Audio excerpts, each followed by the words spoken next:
What's up, everybody, and welcome to a brand new episode of the Game of the Week show. I'm Matt, and that is Dan. Yo. Much better when it's just two of us. Look at all this room we can spread out on the sofa. It's like I'm not shoved on the end this week. I know. Well, I'm shoved on the end, so... we have no Ash today, if you're an observant person. And if you're not an observant person, you've probably noticed that there is a person missing. He's away on holiday doing his thing, so... just two of us today to talk about video games, and if you are new to the show, every week, every Monday, we get together and we chat about the latest news topics from within the video game industry. We'll then also look at the video games that have released that week before each picking our favourite game of the week. So if you are a fan of video game news, conversations, let's plays and more, you can find out everything on our website, thegameinitiative.com, and don't forget to subscribe to the channel to see all the other videos as well. That's it, you can go now, as long as you subscribed. So kicking off today's news, we're in the week post E3, so there's been a little bit of scratching around to kind of find interesting stuff to talk about. There is some items though that definitely are interesting. In the first one, Dan, PlayStation Neo, PS4 Neo, whatever you want to call it, 4K, 4.5. We didn't see it at E3, but it could be releasing this year. According to several sources, they have indicated that this is indeed the case, it will be coming this year. What do you kind of make of this? Do you reckon it's likely that we'll see it this year? It's surprising to think that it would come this year when you consider the fact that it wasn't showable at E3. You would have thought that will be around the time that if they were going to be releasing it for end of this year, sort of like holiday period, they'd actually have had a working model there and then to show, even if it wasn't the final thing, here is prototype, whatever. Yeah. It's pretty much the done deal. This is the difference between it and the normal PS4. But that being said, one of the sole reasons that this whole sort of like increment PS4 is coming out in the first place has been said is to do with VR. Now, PlayStation VR is still on track currently. October 20th? Yeah, October this year. So now, if you need a new PS4 to make your new fancy VR headset run smoother, not just run smoother than what supposedly the actual base PS4 is going to do, then you kind of need it to be coming out around the same time. When we first heard these rumours, that's what everyone was saying, was that it was going to be this new, more powerful PS4, it was going to have 4K, it was going to come out along the same side, alongside the PlayStation VR headset, and that was going to be the time to release it, and there would be this new big, maybe bundle them together to convince people to buy into the PlayStation family for the first time. You get the latest console, you get the headset, you get everything, basically. Who knows? I mean, when all these rumours going around, you never know which one to believe and who to believe. Mm-hmm. There was talk that when they realised that it was going to be so much more underpowered than the Scorpio, that's why they kind of like went back to the drawing board, and that's why it wasn't actually at E3, and that's why we saw not Dead Don't Mind. What was the game called?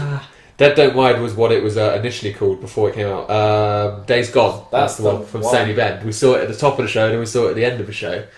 And it was like, well, it still feels... They said that was always the intention, but it just feels like, why would you show the same game in two different places? It feels like there was something missing from the end. Something was taken out, but then again, like we said, there's also the rumours that it was actually meant to be Red Dead. It's like... who knows? There's so many rumours of what that could have been. It's interesting to see. I mean, all we can do is wait and see. Is that it depends. I believe the rumours to be true in the fact that they didn't realise how powerful Scorpio was going to be. Because by the sound of Scorpio, I don't even know how Xbox or Microsoft are going to fit this into a console cost price point without eating money. Because it sounds like it's going to be basically a gaming PC, which is like... normally like £700-800. Yeah, well, minimum. That's the thing though. You could actually end up finding that Scorpio is actually a premium rate console. It could be, we don't. And you're going to pay for the privilege of having said premium rate console. Yeah, we don't know that. But it depends whether or not Sony want to release this increment one with VR, or whether they want to go back to the drawing board and try and make a more powerful console to compete with Scorpio next year. All we can do is wait and see. I mean, in terms of looking out for this coming out, they're going to have to announce it in a big way. So, we've got Gamescom, which is coming around in the summer in a couple of months' time. There's TGS in normally September, then there's Paris Games Week in October.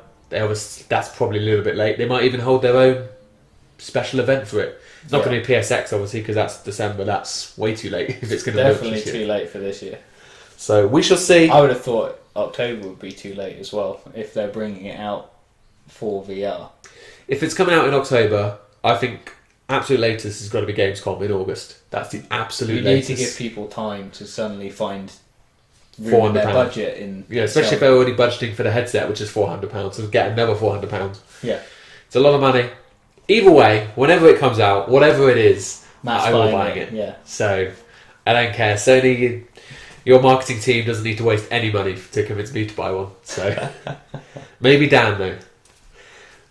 Unless you've been living under a rock over these past few days, you may have heard this little piece of news. There's something going on with Britain and the EU. They've kind of had a falling out. I think the relationship has gone from together to it's complicated or something like that. Did you hear about this? Sounds familiar. Yeah. I think perhaps one or two people might have mentioned something about it. Yeah, I've noticed over the past week that everyone on the internet has all of a sudden become a politician, which is quite interesting. Yeah. Or an expert in politics. And economics. Well, yeah, actually, probably that's more appropriate because politicians, depending on how you're supposed to actually say it. Politicians aren't always experts in politics; they're just politicians. So we're not going to talk about the whole UK EU thing here because this is obviously not a politics show. But what we are going to talk about... One day we might have one. We might have one day.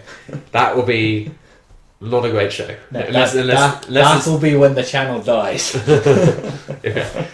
All 5 subscribers will just be like, nope, that's it.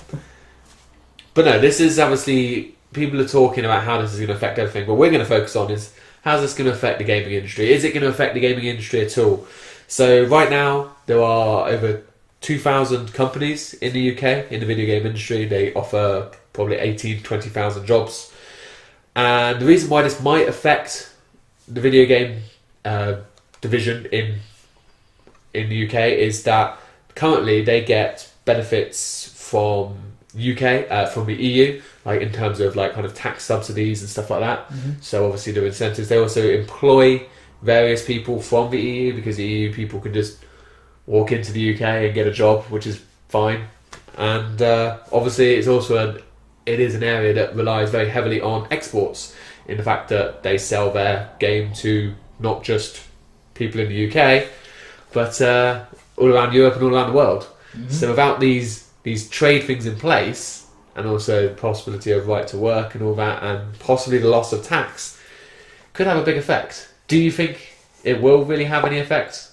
Or do you think the UK would be smart enough that they recognise it to be a multi-billion-dollar industry and they will continue to make sure that the environment is as it is now? If this is one of those things, and again, I don't want to delve too deep into it for politically that side of it, but it's one of those things that really what needs to be done is try and keep as much of everything the same as can be in terms of like people being able to come into work or stay working where they are rather than suddenly you're no longer allowed in because we're no longer in the EU, so therefore you have to ship off again. Like tax stuff, you have to work that to make it. You have to incentivize people to keep their companies within Britain of course you do. As an isolated Britain as opposed to EU Britain and so on, and like things like that. And it's just like there's a lot of work that will have to be done. But you can't say for sure what's going to happen right now because we're only 2 days into the decision. So yeah, it's an interesting one of the thing things that they have to plan for. They have to account for every industry. They can't just be like, "Hey, look, we're now out of this, so therefore the farming industry can thrive again." Let's still go back to our because that is one of the things that they talk about is like the whole EU rules around farming and so on. So it's like you can't suddenly prioritise one industry over another, and the gaming world is one of those that needs to be looked at. And it's a big one as well. It's continuing to grow. We see, I mean, some of my favourite studios are UK based. The guys at Playground Games who make the Forza Horizon games, they're UK based. Codemasters, another racing studio based in the UK. Gorilla Cambridge, who are currently working on Riggs, the VR game that we've seen, which looks pretty cool. There are loads more. Rare, Sea of Thieves, and all that stuff. So we definitely don't want these kind of studios falling away. And I don't think they will. I think I would be very surprised. Everyone's just worried because of all, like you say, there's this uncertainty now of what's going to happen in the future. It's like, but there's nothing to stop the EU from turning around and taking these things away at any point either. So it's like, It's true. I think it's all going to be fine. But right now we don't know, and I think that's what everyone's worried about. But as long as we keep getting video games, that's all I care about. Do I still have a video game to play? Is it still good? Yes, that's obviously the other thing that's going to come in now, is because obviously everything at the moment is under EU ratings and so on in terms of age ratings and everything like that. Is Britain's going to have its own standard again. We better not turn into Australia. Yes, you just made me realise the EU board, the fucking wankers, they cut out some of South Park: The Stick of Truth. Hopefully now we can get the unrated version because Americans got it. So Well, yeah, one day. one day. Make Britain great again. As Give long- us full uncensored South Park. Like video I said, games. as long as we don't suddenly turn into Australia-esque censorship. Oh god, yeah. And like ban any violent game. Oh, could you imagine if they tried to ban GTA? That would be the time where I'd be like, I don't care about anything else. I'd be like, right, that's it. I'm gone. I'm going to live. No, it's fine. Elsewhere. You just get it shipped internationally because it's Blu-ray. Yeah, that's true. And everything is, even digital as well. You just buy it on the US store, which we'll see in the future anyway. That's nothing to really worry about right now. It's like literally 5 years down the line. Yeah. So we're gonna focus on the now, and there's a couple of big updates for some of your favourite games out there. We just touched on GTA. There's been another update for GTA Online. Rockstar continuing to support it. This is an update to their adversary mode. It's called Power Play. So they've introduced a load of kind of power-ups that you get in order to... They will either make your character stronger or they will detriment the opposing team in some way. So the ones here, you got Beasted, which, as you could probably guess, turns you into a beast, like superpower, strength, super jump, all of that stuff. Zoned, where you basically slow down time and you can like focus, almost effective bullet time. Doped, where your enemies effectively get drugged and just see like a green haze so they can't see what's coming around them. Raging is basically rampage, so you can take more damage and go crazy and increase damage to self. Flipped is my favourite one, I think. This is where you scramble your opponents by inverting their camera and their aim, and also mixing the chat on their thing so they can't understand their audio chat on the team. And then the final one is Dark, which allows you to go off the radar so you can sneak up on your enemies. Pretty cool. Nothing like hugely exciting. There was a new car as well, which looked... There's always new cars. A super hyper car, which is probably the new fastest car in GTA and stuff like that. Got to buy those shark cards. And it's going to, it's how they got to get you. But even though this car is going to probably be super, super expensive, this week, in celebration of the update, all tasks, objectives, team play will give you the reward of double dollars and also double XP for leveling up as well. Mm-hmm. For those people that figure that level 700 isn't high enough yet. I wonder what the level cap is. Is it 1,000? I'm assuming it goes to 3. Yeah, it will be. Like, no. Yeah. Crazy. I'm sure there's some people that have got there. I don't know. I've not played remotely close enough to even be able to fathom a guess. I think I'm still on like level 50. I'm in the mid 80s. Yeah. That's where I stopped.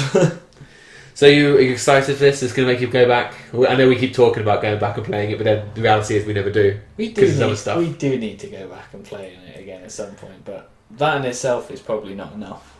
Because the sort of stuff that we ended up doing as a 3 is just dicking about most of the time in like free roam. Yeah. Need to go back, need to go and see those heists and everything that they included, because everyone was like keeping up fast and they released those, and there's been loads of stuff since. So it's really good that they continue to support this, and it's free as well. Yeah. What I would have loved to have seen is in that flipped mode one, rather than just inverting the camera, is to remap your controls. What, all of them? Yeah, just like completely randomise it for like 30 seconds or whatever. So you go to shoot someone and you just jump. Yeah, so you spend like 20 seconds trying to figure out where your shoot button's gone, kind of thing, and then you get 10 seconds of knowing where it is. And then it goes back. Yeah, that would have been cool. Again. But I would imagine it's already going to be hard enough to aim without kind of having to worry about those sorts of things as well. I know, maybe it's another one they can add in. You're welcome. Free tips from Dan Gilbert. Talking of free updates as well, Halo is bringing their biggest update since the release of the game last October. And as with GTA, all of Halo's updates have been free, and this one is no different. It's called Warzone Firefight. It's coming out on June 29th. And whilst this is their biggest update for the game so far, the only thing that is bigger than this update is the blog detailing everything that's in it. I literally was just like scrolling. It's long. If you want to go and read it, be my guest. I might put a link here if I remember. But it's... or down below, yeah. Probably do it in the comments, that's probably easier than annotating it. Yeah. But yeah, there's pretty sizable things, but kind of surmising it, there's a new grunt mech bots, there's a load of new multiplayer maps, both Warzone and Arena, there's some new recs, including armor sets, and some new Covenant vehicles, new weapon variants, all that kind of stuff that you would normally get in an expansion. Yeah. But to celebrate this, Halo 5 will actually also be free for the next week or just over, from June 29th, the launch of this expansion, up until July 5th. So if you haven't bought the game and want to try it out, then you can do so. You could easily finish the campaign in that time if that's all you're really interested in. But then if you do want to go and buy the game, it will be 50% off during this period as well. Yeah. So that's a pretty cool touch. Yeah, just remember that's a free digital version. You can't walk into your local shop and take the disc. Well, you could do. It's not advisable. There are some laws against it. Although, the fact that we've now left the EU, does that mean we don't have those laws anymore? Can we just do anarchy and do what we want? No, I'm pretty sure theft is the standard one throughout all that's countries. not EU specific. No. No. Also, Sorry. we're not in the EU anyway. So, well, yeah, we're not. Yeah, so that means we can theft then, yeah? No, theft still stands Okay. as a problem. Okay, I understand that. So there we go. Make sure you check out those updates. There you go, Dan. Go and get an Xbox One and play Halo for free. No. It's not really free if you fork out £200 on a console, though, is it? We are moving on to future consoles. We touched on the Neo earlier. We're now going to talk about the Nintendo NX, the third forgotten, least favourite child. The ginger stepchild of consoles. Yeah, the one that no one really likes, but they'll pretend to be nice to it for a while. So we've talked about the NX at length before, and we said the success of a console will be on its support for third parties. Mm-hmm. Third parties are now supporting the console. We saw at E3 that Just Dance 2017, Dan's favourite game franchise of all time, is going to be on the NX. If that doesn't sell the NX, then nothing will. So there we go. That was the first, I think, third-party game confirmed for the console. And now, one of the big publishers has come out and confirmed their support for it, and it is Warner Brothers Interactive Entertainment. So, okay, it's nice that they said they're going to support it. They were supporters of the Wii U. These are games like the Batman games, the Lego games, and things like NetherRealm, the fighting games, Mortal Kombat, Injustice. They got like Mad Max, the Avalanche Studio. So they have a few studios and IPs and stuff. But Dan, this isn't the third party you need to make your console a success, really, is it? No, it's not a big one. But if you think of, we always look at the Nintendo consoles as being the more family friendly or family orientated console as such in terms of the games that are on there. Yeah. Bringing the Lego stuff over can't hurt it. That makes sense. If you're still looking at it in that mindset, because it's adding another big family friendly franchise to it. I mean, yeah, obviously there are other things as well, but if Batman works on the NX like it did on the PC, it ain't doing much. Well, we'll see. We've already seen Nintendo basically come out and basically say, what did they say? I can't remember the exact word. I should write it down. But they've already basically said that it's not going to be as powerful as... It's going to be underpowered again. Of course it is. They said it's something about it's about the experience, not the number of teraflops or something. We have half a teraflop. So that is the new jazz word in video game industry, and it's amazing. I love a teraflop. Or 6, as the Scorpio is going to have. But I really think they're making a mistake though by saying that and basically almost admitting that it's going to be underpowered again, because that's one of the reasons why people didn't bring their games to the Wii or the Wii U, is because it just wasn't powerful enough. Yeah. Like, gimmicks only last for so long. So, I don't know. Do you think EA or Ubisoft will go to the NX? I think you could see a few things on there. Like EA will certainly look at it. I mean, they'll never turn down the opportunity to make more money at EA. This is true. But, well, I'm pretty sure Activision and Ubisoft have also kind of they enjoy making money. I'm sure they do. Well, I don't think that's an exclusive to one company. But True, but you can definitely see the sports titles being able to transfer over fairly well. They're on every other platform, I suppose. So, but then again, it's like Call of Duty did used to be on the Wii as well, like the original. So yeah, it could happen. It'd be interesting to see. I mean, obviously, it is going to come down to your first party games at the end of the day as well, though, because it's like, oh, it's great with all these games. Look at all the games that Xbox One have, but it doesn't really matter because everyone's already identified the PlayStation as the third party console. Mm-hmm. So the only way Xbox sells consoles is because of their exclusives, and it's going to be the same with VNX. But they have to have a library that extends beyond it as well, so that if there's someone out there looking to buy a console for the first time, and like they go, oh well, actually, I remember when I was a kid, I really liked Mario, I really liked Zelda, so this would be a good console for my kid. Has it got? Oh no, it hasn't got that Skylanders thing. Oh no, it hasn't got like the Lego. Well, okay, they are going to get Lego now. the Lego. But like, yeah, it's got to have more than just Mario and Zelda. Yeah, that's the thing. That's like being their that, platform and it for also success. needs to not just have one Mario and one Zelda game Without for the them all. entire run of the console. Is if you're not going to start coming up with loads and loads of new IPs for yourself, just don't release one game for the franchise that you have. Otherwise, you're limiting your library. Yeah, we'll have to see. As much as it annoys me with Nintendo with the fact that they don't come up with anything new, is you just got to go about it and you've got to shove Mario down people's throats if you're going to make your console survive. Yeah. Burn those characters out, essentially. Well, you know, like look at what Sony are doing there. They're not scared to move on to different. You create new faces of the console. You know, they had Crash back in the day, and then on I don't really know what the face of PS2 was.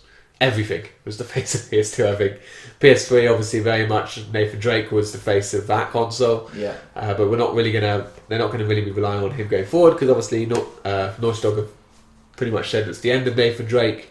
So maybe it's going to be, I can't remember her name now, the girl from Horizon.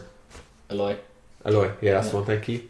So maybe she'll be the new face, or one of. Yeah. And it's just like, we're at that point in the generation where it's like, the old faces have kind of been put aside.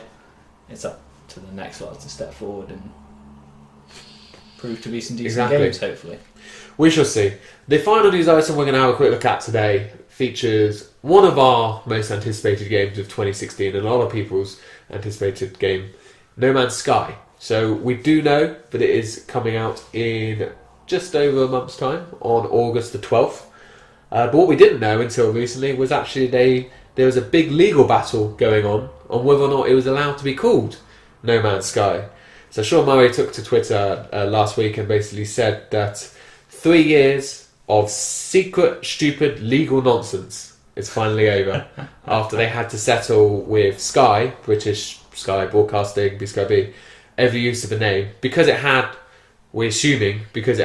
the word Sky in it.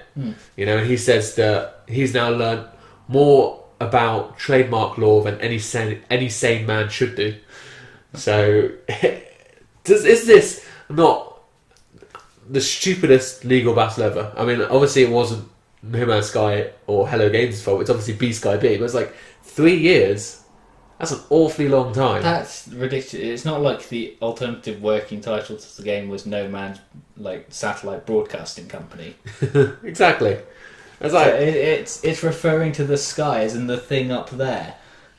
You know, it's like it's not the company at all. So I don't get how that ended up being a thing in the first place. I understand trademarks, and I know it's important to protect your property and protect your name, protect your brand. I respect that, but this game, there was no way that anyone could have ever be confused that a PS4 video game about you exploring the universe has anything to do with the digital satellite cable company. Yeah, right? I know. It's like, oh my god! I can't believe that this is a thing. But you know what? It doesn't actually surprise me, even though I can't believe it. This sort of thing, like you see stupid legal crap going on all the time, and Sean Murray was kind of poking fun at them a little bit. He did say this is the same company that wouldn't let Microsoft use their cloud drive thing called SkyDrive. They wouldn't let them call that. They had to call it, which is why it's called OneDrive. And he did even make a joke and say, well, on the plus side, maybe that's why we never had Skynet. Because BSkyB wouldn't let them. Or maybe they're the people that are bringing it to us. I was going to say, it's probably them who've got it up and running, and they're just waiting. So, there we go. I'm glad that it all got resolved. I hope Hello Games didn't have to pay too much money.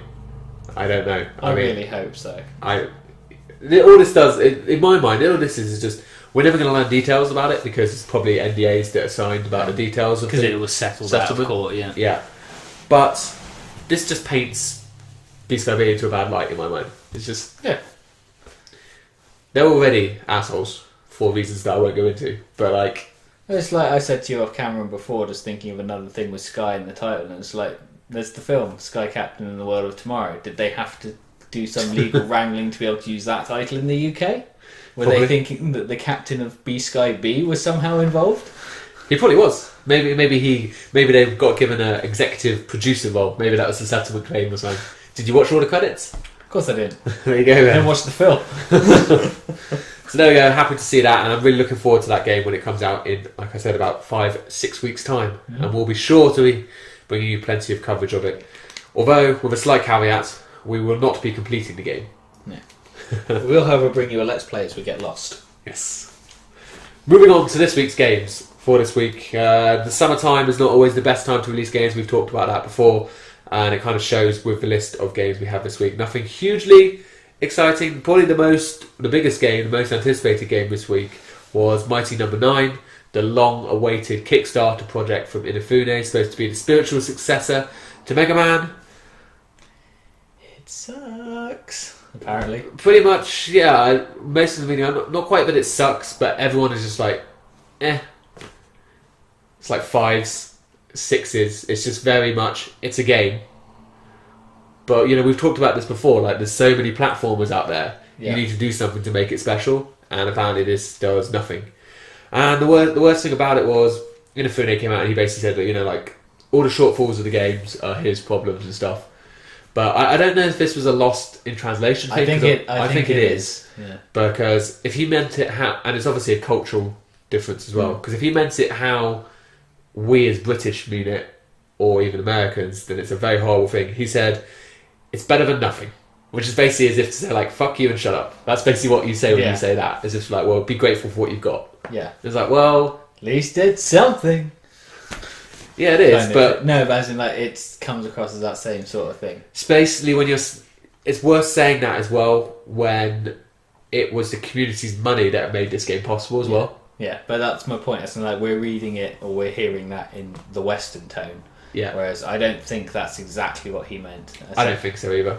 As in, I would like to think so anyway. I think he's he's a genuine guy and like he's not like a big suit all about making money. He's a designer. He's an artist at the end of the day. I think what he meant by that is like he probably thought at some point this game may never actually have come, so he's happy that he was able to get something out to the people. It's like, and he's sorry it's not what it wanted to be or everyone hoped it would be, but it's better than what an alternative could have been, which is to not have the game at all. Yeah, but then some people are like saying, well, even in that case, it's like, well, actually, I'd have rather never had anything rather than to know that we were so close to getting the proper spiritual successor to Mega Man, which is arguably one of the greatest franchises of all time, and just to get a very average game. Because then the dream is still kept alive until you have it. Whereas now we've had this, and it's been so lukewarm, chances are we're not going to get a sequel. So we'll never get a chance for it to be made right. But there we go. If you really want to go and check it out, feel free. If you feel like we've sold it well enough to you guys, then make sure you check it out on PS4, Xbox One, PC, and all of those other platforms. I think it came out everywhere pretty much. Next up we had Nero, which has a similar kind of visual art style to Ori and the Blind Forest, but it looks a lot more like a first-person puzzle game. Yeah, there's a lot of puzzle elements. Gameplay trailer that we were watching didn't exactly make it hugely clear whether it was third person or first person, or Pretty sure it's whether first person. That's whether how I you were interpret even it. actually a person at all in some of the puzzles. Who And knows? so on. All we know is there is a giant jellyfish at some point. There is a giant jellyfish. He's basically trying to take over the world, and what you have to do is you have to solve these puzzles in order to thwart his attack before we all have to bow down to the superior King Jellyfish Man. Pac-Man 256 has come to the PlayStation 4 this week. This is the mobile version of Pac-Man, but at the same time, it's just Pac-Man. Like, there's not really much else to say about this. No, it's got different modes to it. It's not your traditional kind of Pac-Man. Flat board, yeah. It's got things like, I think there were lasers at some point that shot up the whole row rather than kind of like in Bomberman style where you clear like a whole line and things like that, and yeah. just other little random power-ups. I think he was growing on one of them as well that we saw. Yeah, if you like Pac-Man, I've heard actually this game's supposed to be quite a good Pac-Man game as far as Pac-Man games go, because there are so many of them now. But at the end of the day, yeah, it's just that little arcade game. It looks fun. Next up, we had Dino DD Kickoff Revival, which Dan was very disappointed to realise that it wasn't Dino, and he was hoping it would be dinosaurs playing football. I did say if it's dinosaurs playing football, then it's an automatic win for Game of the Week. Unfortunately not. Dino DD is a video game developer from way back in the 80s. He made a game called Kickoff, one of the very first football games, and this is just a reimagining of the game. It's kept a simple top-down art style to it, but obviously brighten up the colours and everything like that. It looks fine, but if you want to see maybe where football games came from, but don't expect like a FIFA experience or anything from it. No. As you'll probably already have seen from the trailer. We then had Dreamall's Dream Quest. This hurt my brain, this one. Yeah, it was a puzzle platformer game with lots of different animals, which kept changing. Yeah, it also seemed to be very slow paced in terms of what was going on, and yet despite that, we couldn't actually figure out how the levels were working together. So it's a good puzzle game because it stumped me and it stumped you. Yeah. So yeah, my understanding was basically that you have different animals that can only do certain things. I'm certain assuming they have direction certain movements traits and stuff. and so on. Yeah. So like a sheep can only jump or something, and a cat can only walk left or something like that. So you have to transform in order to kind of navigate your way through and collect. I think they're like some coin or diamond or something, and rescue other animals. You've seen it all on the screen. Go and check it out. So rescue other animals, a la Sonic the Hedgehog. Yeah. Next up, we had Funk of Titans, which is a really good name for a video game. And this is the one where I can't remember his name now, but you're the son of Zeus, aren't you? Yes. And you have to basically save the world's music, which is obviously the funk. Yeah. And so you're playing across, pretty colourful. You collect like vinyls, that's collectibles throughout the game. And so, as you can imagine, a pretty decent soundtrack to the game. But at the end of the day, it's just an action platformer. Yeah, left to right. Side-scrolling platformer game. Yeah. Next up, we had Drawful 2.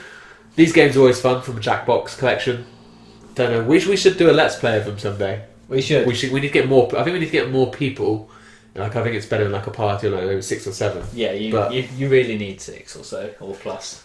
But it's effectively, just think of it as Pictionary. If you haven't heard of Drawful before, you basically it's less family friendly. Less family friendly, of course. Use laptops, use your mobile. You can use your tablets, all those things, and connect. Yeah. And these games have been made big now for like Twitch streamers, because you can actually get a code and up to like 10,000 people can play in like your game with you. Yeah, for you. Like in the older ones and so on, you can get the audience to come in and vote on stuff as well. Yeah. So that's cool. Check it out. I really would recommend checking out like the whole party collection, because they do have some good games in there, not just Drawful, but plenty of others as well. We then had Heart and Slash, which was a rogue-like brawler from memory. That's the one.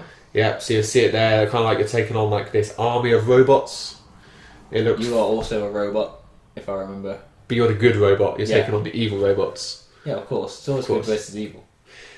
Yeah, but we never get to beat evil, do we? We always have to be good. Unless it's one of those games where you've got the alternative playthroughs, where it's like it branches off. There are very few games where it just plonks you in as evil. I'd quite like that. More so. Like, not even like, you can be bad if you want to be bad, but you can also be good. It's like, no, you will be bad. Yeah. We need more of those games. Although I'm sure video game activists or whatever, like anti-video game activists would have a field day of that. Oh yeah, the politicians would absolutely love it, and the ones who are always like campaigning that video games are destroying the world. I suppose technically things like GTA, you are a criminal, but you always seem to be fighting worse criminals. So you are still You're an generally anti-hero, a good-hearted criminal as well. It's like, apart from when you have sex with a hooker and then run her over and take the money. well, yeah.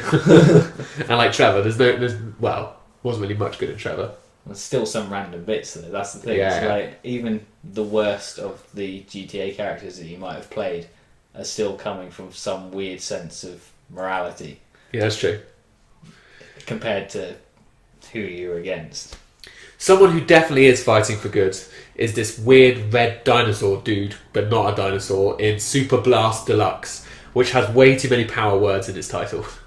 But it looks just like an action platformer at the end of the day. But yeah, it's very colourful, and you get to be this kind of little weird but happy red creature. So it looks fine, but it's on the Vita for those of you who are looking for a game for your Vita as well. So not really too much to add for it. I'm sure the overlay's done more than enough for that. We then have Into the Belly of the Beast, where basically you're some worm sea creatures and your children have been eaten by, I guess, like a whale or something, so you have to go into the belly in order to find them. But at the end of the day, it is just, again, another kind of Metroidvania kind of game, like little different areas of I suppose the belly technically open up as you complete sections and stuff like that. Looks a bit weird though. Yes. It's like, but I suppose at least it makes it stand out. It makes it memorable. I'm not going to forget it.